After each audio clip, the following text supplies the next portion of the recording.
Today's episode of the Mind Sculptors podcast is sponsored by TCG Player, your source for all your trading card game needs. Use our link in the description the next time you get your cards to help support the show. Today's episode is also made possible by our Patreon subscribers. If you want to support the show directly, head over to patreon.com/the Mind Sculptors and you can become part of the Sculpty family today. Or if you don't want to do any of that, leave a like and comment on YouTube or a review on Spotify or Apple Podcasts as an offering to Algorithm Jesus.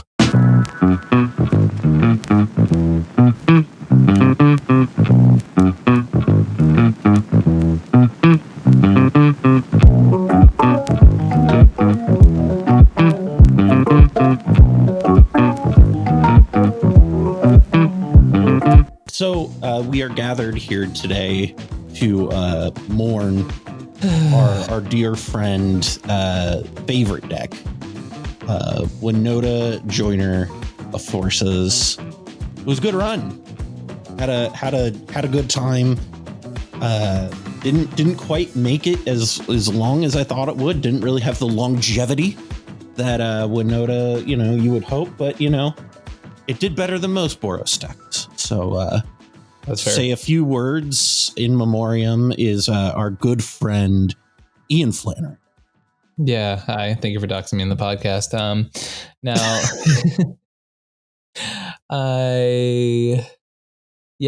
it's a sad day. I feel like Winota has lived her time as a cEDH deck, and at one point was hearkened as the non-Grixis deck of the format that was S tier.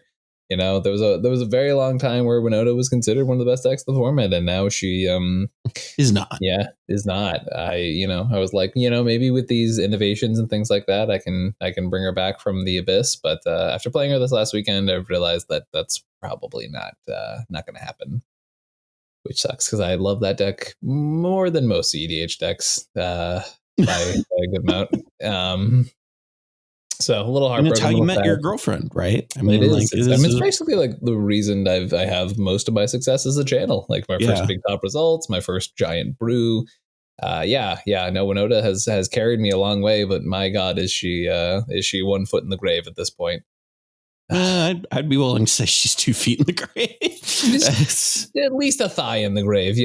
That's mostly dirt at this point. But, I love the idea of her putting up another top result, but she's in a tough spot. It's just the format is so mean to her, and it sucks because maybe in a world where Bowmasters goes away, I could see her maybe not, because right now when I was playing the list against some people, it was like, okay, I'm starting to get some engines going on, and then I can handle the Bowmasters, but then I can't handle the stuff on top of the Bowmasters. So it's like, if the Bowmasters wasn't there to add to the stuff hitting it, maybe she's willing to. It's funny because it's like this reoccurring theme on our show of just complaining about Bowmasters for weeks on end. I'm not complaining. I'm just saying it's a factor. Okay, sure. We have spoken about this card in a negative light. Yeah, in a negative light. Yeah, for almost a month now. You killed my baby. Yeah, it was real interesting. I mean, you had a better start than I did. So welcome to the podcast. This is the Mind Sculptors. If you haven't figured that out already, if you are on our channel, whether it's on Spotify, if you're on Spotify, you actively decided to put this podcast on. If you're on YouTube, maybe we're next up in the queue on the recommended, and we popped up. But welcome to the show. And so last week we played the SCG Cincinnati cEDH 5K. And Ian was playing Winota. I was playing Tivit. Ian, what was your final record on the day? I dropped after losing my third match. So it was a 5-round tournament at 1-3. I realized that probably was not going to get there at 2-3. So I did drop at a 1-3 record, and then I went and drafted the cube, and I Who'd you lose that last match to? Oh yes, Callahan would like to rub in my face the fact that they fucking kept a spite hand against me. It was the correct hand at that table. Let's be real. Tell that to Joyra. And I went 3-1-1. Made it to the top 16. Did not get past top 16 after a 2.5 hour fucking slog of a semifinals match. Yeah, that was tough to walk up on that one because it was like y'all were clearly trying your best, but it was definitely at the point where I watched that last turn cycle and watched every single player miss a win.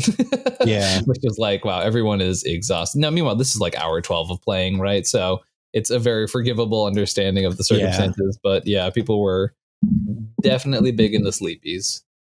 I in my defense, I had only eaten like a McDonald's breakfast sandwich that day. Yeah. And then had not eaten anything else and didn't have any caffeine in me. So I was running on pure like adrenaline. But yeah, so I did pretty all right at that tournament playing Tivit. The deck felt pretty good overall. Yeah. Some of the big changes to the deck that I think you recommended one of them, and I think it was probably the best new addition to the deck. And that was the addition of Hullbreaker Horror. Hell yeah. That card single-handedly won me 2 matches and almost won me my semifinal. Like it just was hands down the MVP of the weekend. Hell yeah. I think one of the things that I really liked about it was specifically being able to hold it back. Lets you deal with a lot of the board things that kind of bother Tivit in a pretty easy fashion, because you're just kind of doing what you would do anyway. And hey, it also just if there's a null rod, yeah, no big deal. If there's a specific piece on the board that is bothering you, you can just bounce it, and all your counter spells have 2 counter spells. So would you say that I successfully coached you into a positive decision? I would definitely identify it as a successful coaching session. I think that's definitely what I would call what we did on Friday night. Would definitely organically call it this in this moment. Speaking of, Ian, what do you do for a living? Yeah, no, I coach cEDH for a living, hence my very, very natural plug there. Yeah. No, I felt like it was a very organic way to throw that into the conversation, as opposed to our ending, which I'm normally like, yeah, I coach people. And if you take coaching with me, I can even advise you to not play Winota. Yes, that's accurate. He'll also advise you not to play Shieldred, and then I'll still play Shieldred, and it will turn out to win, or at least almost win 2 matches. Sure. I have some takes on Shieldred that I'm going to talk about later on in the podcast, but so kind of the first thing is what the meta was very different. That is a way of putting it. So it kind of had, I think, what I would identify as the new player metagame. And we saw this at Punt City last year too, where there was a lot of the new player metagame at that event, or not Punt City, excuse me, Silicon Dynasty, yes. Where there was a bigger than normal amount of people who were new to the format at this event. And so, like, as far as decks that we saw, what were some of the like decks that you were facing early in this event and even later in this event that were just kind of like out of the ordinary?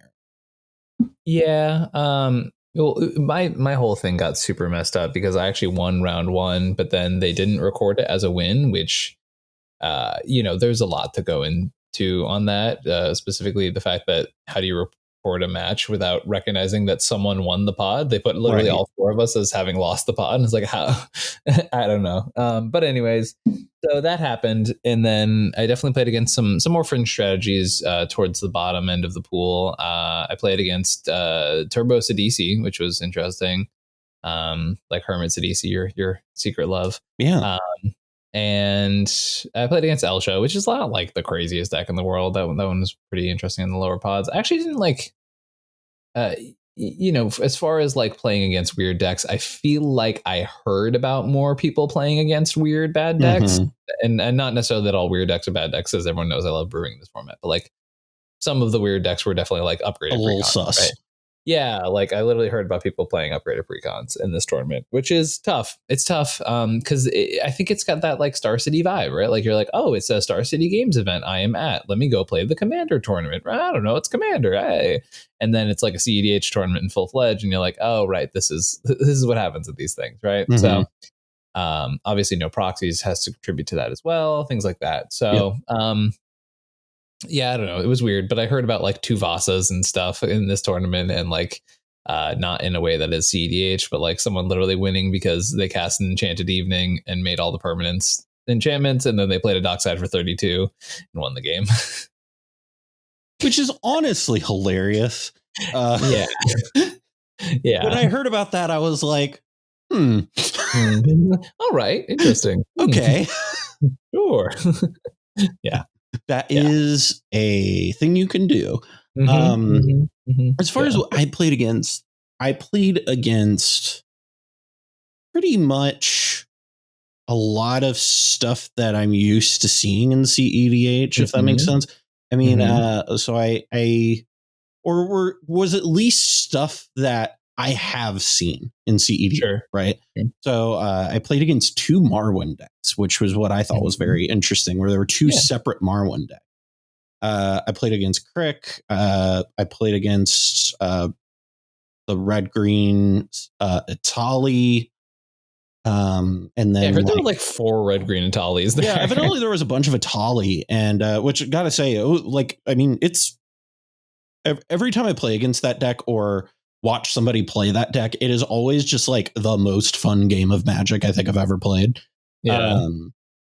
But and then I played against like a Joyra Weatherlight captain, but in our pod, and then I played against a bunch of blue farm. So and then I eventually played against Atraxa. So it's just like, I have seen a lot of the different things that have like kind of been at these events. And I think the biggest issue was just, like we had some people who were playing established decks, but didn't really know what they were doing or didn't know the right place to interact. We had that issue in our first round where friend of the show, Kevin Simmons, was playing Idris, and Bailey and I are in this pod, and Bailey, who's another really good cEDH player, who also top 16 this event. He and I are sitting there, and we had a little bit of interaction, but not enough to kind of get through a Yidris Storm turn, right? And we end up realizing, because this player accidentally flashed their hand to us, that they had a silence in hand the whole time. And we were just like, why didn't we silence like ages ago? And he, didn't know when he was supposed to use it or if it would be good. And so like there is some amount of, players just being new to the format, not really knowing what's going on. And that's just kind of the reality, in my opinion, of playing multiplayer Magic is that's going to happen. I don't think there's any way around that part of it. Right. But I don't know. That was my experience as far as that goes. I started off the day 0-1, drew round 1, and then lost to our good friend Ryan from Playing with Power, playing Godo on turn 2. 16 this tournament, which is pretty sick. So apparently that was one of his New Year's resolutions, was to like top 16 with Godo, and he was like, "Yeah, I did it in 4 days. I don't know what to do with the rest of my life." What am I supposed to do with the rest of the week, the rest of the year now? Yeah, exactly. But yeah, it was just, you know, from a meta perspective like that. I don't know that, like, I heard about there being pre-cons. I never really saw any.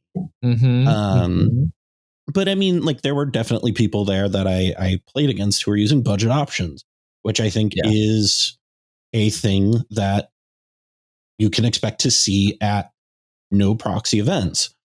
Right. And, you know, that's is what it is. I mean, those players were in the game the whole time. Yeah. Like, you know, it wasn't like they were not playing. But, you know, it definitely made for a different tournament like flavor. If sure. Yeah. The other thing with it too was this was an event that had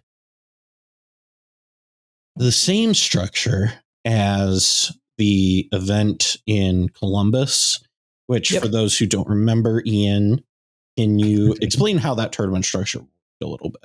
Yeah, so I mean, they still had 75 minutes with one extra turn each, which already people had a problem with last time, which we were supposedly having our feedback heard about, and then nothing changed on that. So that kind of sucked a little bit. There was also no adaptations to the multiplayer rules, right? So people could concede at instant speed in spite of other people. You could spy play as much as you want. You could, you know, things like the very clever solution that Eminence has come up with some turn skips, all of that stuff didn't happen. It was just, you know, straight up normal 1v1 Magic rules in loosely put into, it's like when you have a puzzle piece that like kind of fits and it just like clearly is wrong, and they're just like, if I hit it hard enough it sticks, and it's like that's what it felt like, right? Like it's like trying to squish a almost circular oval into a circle.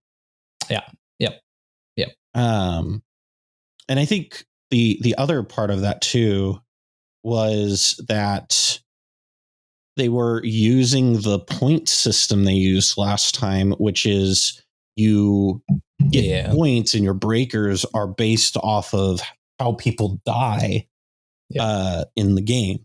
Yeah. And that was just, that's SCG, please. That is the worst point system I could possibly conceive. It just doesn't actually reflect how games go, right? No, so because you lost to a Thassa's Oracle Demonic Consultation at the same time, you deserve less points than the next person, right?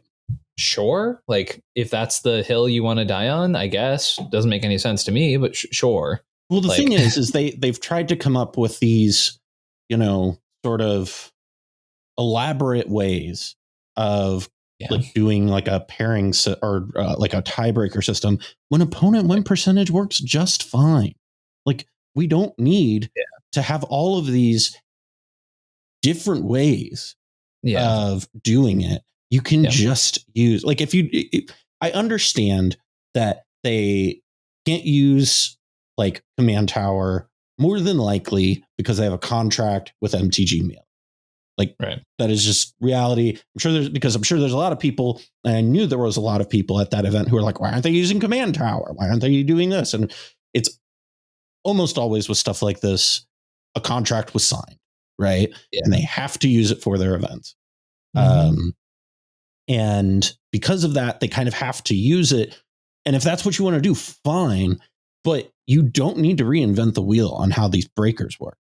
It is just going to create really unfortunate situations. And then, like, in a lot of instances, it made for a lot of confusion among the players when it come to filling out the slips because people didn't know how they were supposed to fill it out. Yeah, I literally have one player trying to tell me that we all got points for tying for last because that meant we drew. And I was like, that's not how that works at all. And they were very convinced because the judge had basically told them that. Now, whether they told them that exactly is sort of up for debate. But like that is still even an awkward conversation to have on a base level. So it's like, what? What is happening there with that? You know what I mean? Yeah, it is completely just unacceptable, and that needs to be remedied as soon as possible because you can't. not tenable. The other thing that this event kind of brought to my attention again, not that it was not on my radar, but just kind of keeps putting it on my radar, is for the love of God, can we get a multiplayer MTR and IPG? For Jesus Christ. It's like, it is like, I know so I want to point out that like there are a bunch of listeners who are going to hear those words and not know what the hell you're talking about. Basically, the idea is that like we do not have a rule set as far as Magic competition is concerned for multiplayer. We do not have an official rule set. Yeah, we do not have an official multiplayer rule set, right? We have lovely groups like Eminence who have made their own, right? But that's not from Wizards directly, right? And so people or groups like Star City Games are not going to be adapting rules because they don't want to basically risk stuff. Now, I think right now, by not making their own rules or not using other people's work that they've done, they are risking losing people showing up to their events, right? But for them, I think it's much more of a safe bet to just sort of work with a broken system, which is mind-boggling to me. But hey, that's how it works. So yeah, I mean, it's also important that to note too that from a judging perspective, it is the amount of information you need to know, right, to find, well, really just from the layperson perspective, part of the reason behind not using secondary, and for those who don't know what an MTR is, it's Magic Tournament Rules. IPG is the infraction penalty guide, I believe is what it stands for. And the reasoning behind not using a secondary one is really, from what I understand, in large part due to the fact that it's not fair to the lay player, because that player is not going to have easy access in order to find those rules. The rules for 1v1, this isn't the only reason. Like there is another, like there's obviously other pieces to it, but the logic behind this being that it's very easy to find the MTR and the IPG for 1v1 Magic. Right on Wizards website, you can go Google it, pull it right up. You cannot do that for cEDH. You kind of have to know where to look. And for the average person who isn't super invested in this format, like you and me, it's not particularly fair, because now that person has an additional layer of trying to figure out how the format works. Sure. And that is, if there is a judge call that they don't agree with, they can't go reference the MTR and IPG easily because they have to know where to find it. And so that's one of the reasons, and in large part why it's also important to note too, that this also not having an official one means that local stores and independent tournament organizers that are going to want to put on Commander events, even if they use Command Tower, right? That doesn't necessarily mean that they have access to the multiplayer MTR and IPG, right? That is huge. And the ease of access, the ability to access it easily from the greater community, and the fact that these tournaments are happening, whether the rules committee likes it or not, like they are happening. They're happening at a large clip. They need to make, like, the Wizards and the RC needs to make the multiplayer MTR and IPG now. Yeah. Like now. It's very frustrating, because it's like it feels like genuinely one of those times where you're like, I would rather be set in my ways than actually go out of my way to help people. It sucks. It genuinely is like actually pretty infuriating, because it's like, why? Like, you want these people who have invested their time into your game, who have loved your format, whether it's on a competitive sense or not competitive. Like, do you think that people who are showing up at these pre-cons and things like that to a Star City event, what they're is doing the it because they like the game, right? Yeah, they love the fucking game, right? And they're not there because they want to be Turbo Sweaty Spikes, right? And like, there are people like myself who enjoy this part of the format, like Callahan, right? But this is our way of enjoying Commander. And why does that mean that suddenly like you're going to ignore a part of the population? And also like even at a local game store, it's nice to have rules that work for your game. Like that is the craziest part, right? It's like it's not just for tournament players. It's like that we want to know that there is a system for making rules that work with your game. Why would you not want rules that work with it? It's like, yeah, the old stuff is fine. Sure, great. Welcome. It's 2024. The game has changed. cEDH is a thing. People are playing in this way. It's not just 1% of the format. It's a vast portion of the format. Right. Even if it is 1%, why would you just tell 1% of the format to go screw? That sucks. That sucks. And the thing is I understand some of the trepidation with the logic behind it's a lot of work to build an IPG and an MTR. I get that. I understand that is a lot of work. I'm less compelled by that argument when that is your job. Right? Yeah. Like your job is to make these things, to make it and run the format. And both Wizards and the RC are kind of acting out of a lot of complacency with it. And, and with that being said, please don't attack anybody. I'm good friends with the RC members. While I think they are wrong, please don't do say anything negative to them, like in a mean way. Like I can disagree with what they're doing and also just not send the troops, I guess. Like, yeah. You can disagree with someone and not make their life miserable. Yeah, for sure. But, at the same time, I am very visibly and vocally calling out on them to, hey, we got to do this. Hey, we got to do this. I don't care if you don't want to. You have to, right? And if you can't do that or you don't want to do that, then I think it's pretty fair to say that maybe you should not be in a leadership position. If you don't want to do the basic parts of leadership, that's how I feel about that. Yeah, I think that's the pretty fair take. If you don't want to lead, then don't be a leader. Yeah, makes sense to me. I don't know.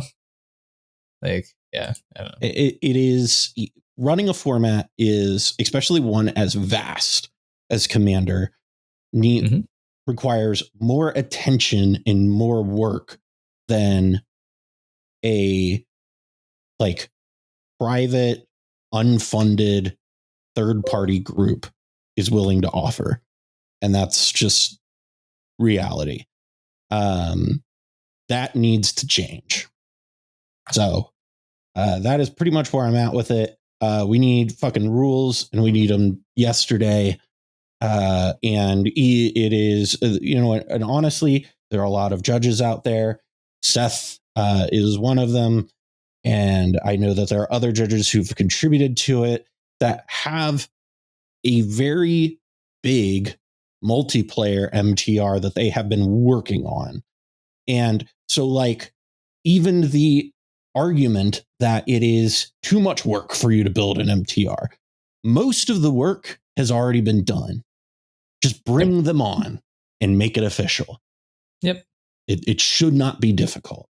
But here we are after a year of huge tournaments and events, still needing to yell to get any sort of traction on these sorts of issues. It's just disappointing. It's like it just feels like, I don't know. It feels like, hey, you're a part of the player base. We don't care about you. Like, what? That's great. Like everyone loves to hear that there is just a directed apathy towards your actual. I mean, yes, it is work, but it seems like a pretty reasonable request that Commander players want rules for Commander, and if you're gonna focus starting in 2020 or 2022, right? Like Commander is my main focus of this format. And it's like.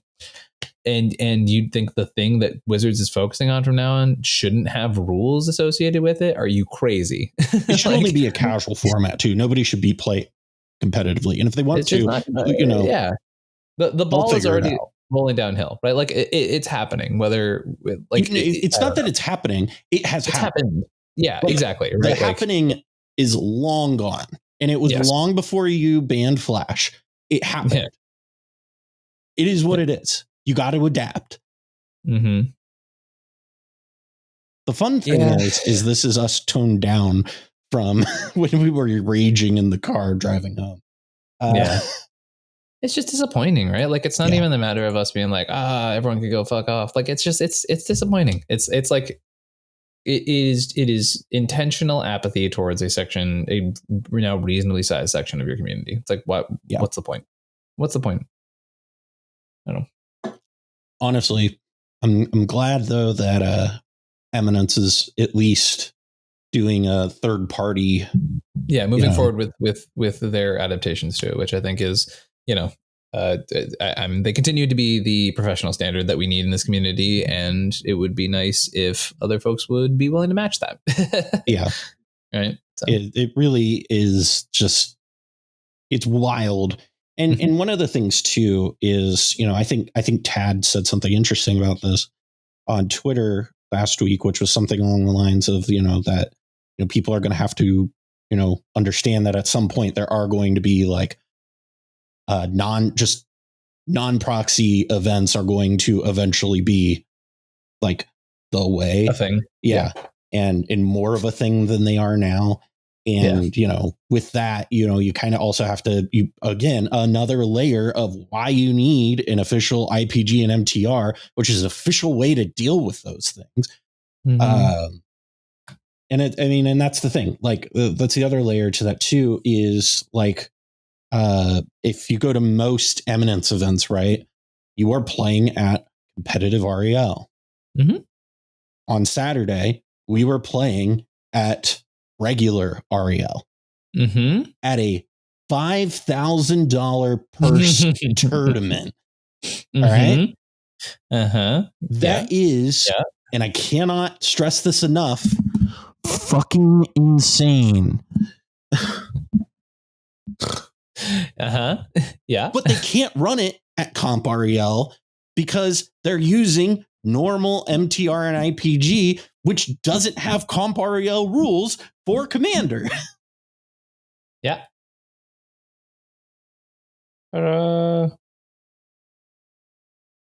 Fuck me, dude. I just it's complete nonsense, and this is the Cal Justice episode. Every time I play in an SCG event, it's going to be a Cal Justice episode right after.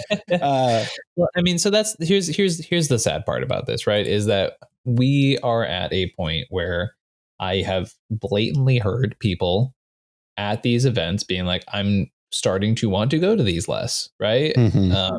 And I heard people in the community say this will be my last SCG event, right? Like, I know for a fact I won't be traveling as much for these, which sucks because that's not like, we were really excited when SCG was like, hey, we're doing cEDH, right? But then when you go, okay, but now we've heard the feedback of the community and we don't want to do anything about it. Yep. Cool. Yeah. Nice. Yeah. Very frustrating.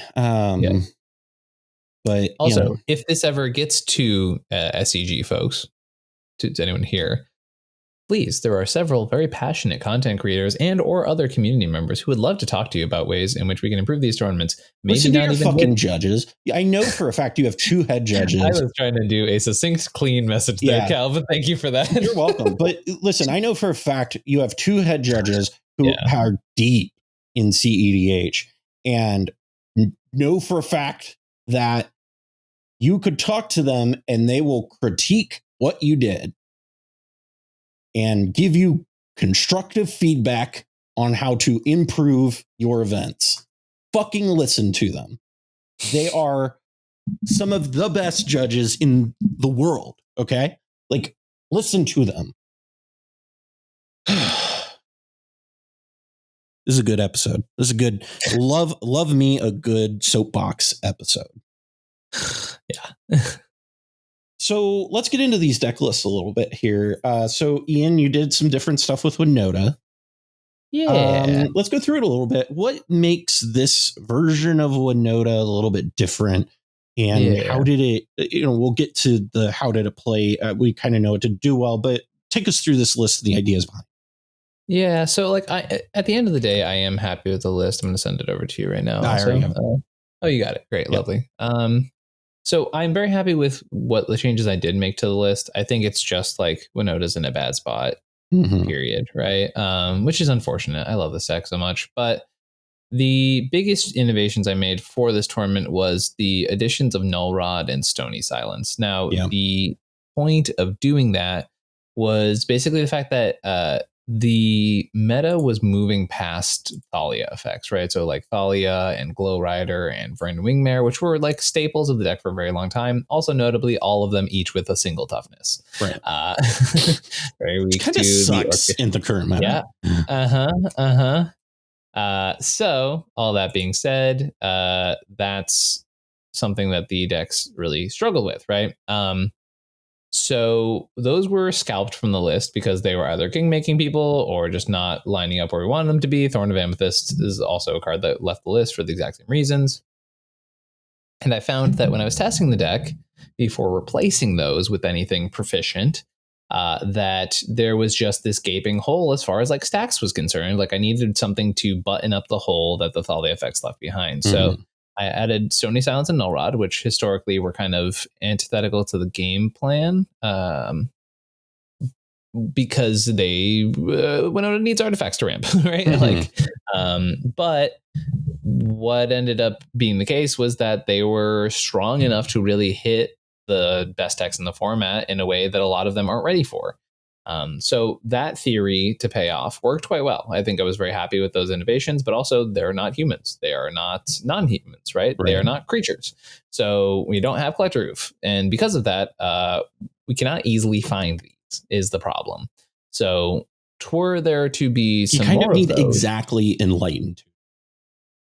right. So if there is a color shifted Collector Oof style card that comes out in the near future, maybe this deck can get a little bit more legs because of that. But these new cards that were very, very effective weren't able to be found.